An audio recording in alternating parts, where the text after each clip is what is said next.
Hello and welcome to the FTC Robotics Programming Tutorial Series. My name is Cayden Codel and I'm a programmer for Team 7617 Elemental Fusion, and today we will be discussing the for loop. Now before we begin typing anything, I need to describe what a for loop is. A for loop is a set of code that runs a set number of times using variables. And those variables increment or decrement until they reach a certain value. So let's get started. So the method we want to write is a method that adds up all the numbers from 1 to a certain number passed to the function or the method. So I'm going to write public static int add numbers, and then we're going to pass it an integer called number, and then I'm just going to write a comment above that says this method adds all numbers from 1 to number. Okay, so now we're ready to write the inside of the method. So the first thing we need is an integer to keep track of the sum. So int sum is equal to 0, and then we want to return that sum at the end. So now for our for loop. The framework for a for loop is for, and then your parentheses, and then brackets. And inside the parentheses go 3 statements. The first is the variable you want to iterate with. The second is the Boolean expression that determines whether or not it needs to stop the for loop or to continue iterating through it using the code in between the brackets. And then the third is how much the iterating variable is changed by. This could be an integer value or it could be some kind of other value, but usually it is a number.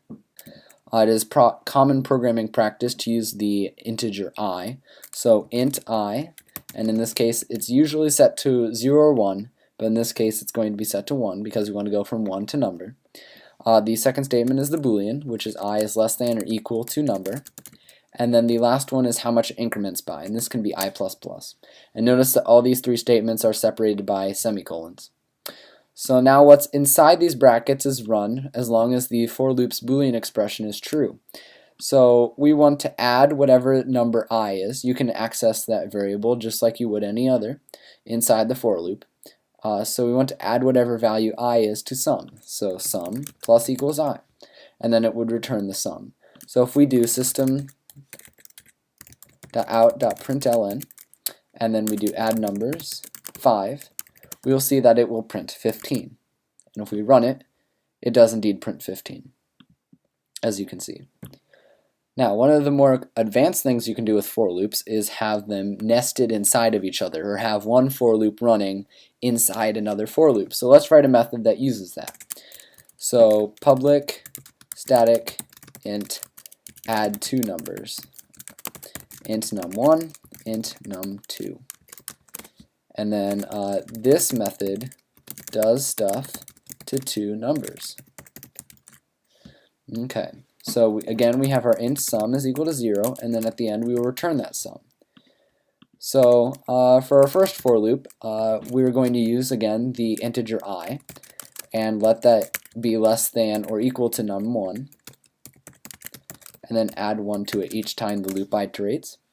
And now for any nested loops, when you declare a new variable, you need to set the new variable to something different than the one you did above. So if I did for int I is equal to 0, I is less than 5, I++, then the compiler will give me an error because I've already used the variable I, so I need to change it.